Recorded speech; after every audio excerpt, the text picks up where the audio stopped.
Welcome back to the channel. Don't forget to like, share, and subscribe. How to explore cinematic color moods using Color Lookup. Start by opening your image in Photoshop and take a moment to understand the mood you want to create.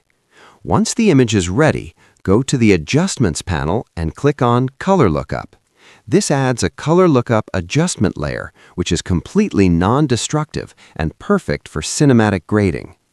In the Properties panel, open the 3D LUT dropdown and begin previewing different LUTs.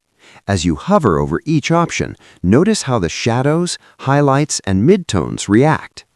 Cinematic looks often rely on controlled contrast and subtle color shifts rather than extreme saturation. Choose a LUT that